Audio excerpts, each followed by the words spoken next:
he's at the top of the organizational chart for the Biden administration. I think everyone in America is wondering whether or not Joe Biden was mentally fit to be president of the United States, especially during the last 6 months of his administration. Everyone's concerned by the excessive use of the auto pen. Americans want to know, was Joe Biden, in fact, aware of what the auto pen was being used to sign his name on, or was, in fact, some family members or high-level officials in the Biden administration just acting unilaterally as president of the United States and using the auto pen?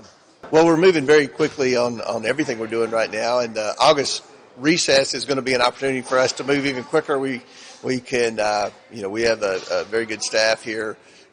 August 11th is the date when we hope to depose Maxwell in that prison facility in Tallahassee. The others that happened yesterday, we're going to move quickly on that. All the names that were mentioned are names that have been mentioned in the past with respect to the Epstein saga.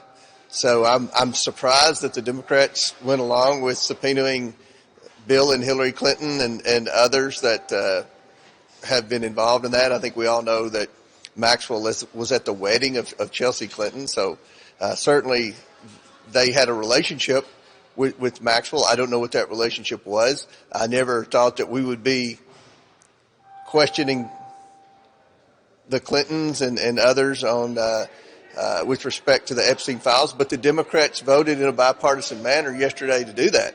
So what I've told people all week, the Republicans on the House Oversight Committee have been very interested in this Epstein ordeal for weeks now. And I told Mike Johnson that our members wanted to pursue that. So it's not like there was any cover-up from the Republicans on the House Oversight Committee, because our guys really want to know. But today we're here to talk about Ron Klain and the auto pen. Will you ask him specifically about the Ambien? Of course. I mean, Ambien is a controlled substance. That is a mind-altering drug.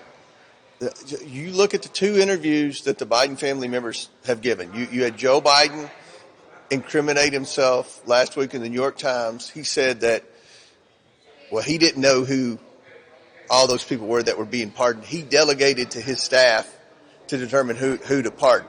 That's not how the pardon process works.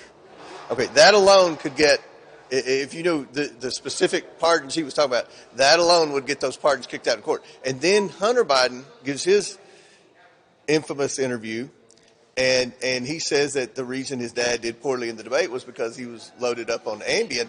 I mean, was that a one-time deal, or was he on Ambien every day? If so, then that's a problem. But he said he was on at night, but that debate was during the day. That debate, I mean, it was, what is the definition of night for Joe Biden? I mean, when was the auto pen used? Was the auto pen used in the afternoon? I mean, night for Joe Biden is afternoon for you and I, apparently. We spoke yesterday afternoon during the subcommittee meeting, and I told him that, the members were going to amend the motion by whatever Democrat it was that made the motion. I can't remember now. And that it appeared there was bipartisan support to proceed with this. So I told Speaker Johnson last week, if we were in session this week, that Republicans on the Oversight Committee were going to move to be more aggressive in trying to get transparency with the Epstein files. So we did that, and I think that's what the American people want. We're not doing that for any political reasons. When we go home and listen to our constituents, they're very interested in the Epstein files, but they're very interested in the auto pen scandal as well. So that's what I'm going to go in here. We're going to begin the deposition with Ron Klain, and hopefully we'll be able to find some answers. Thank you all.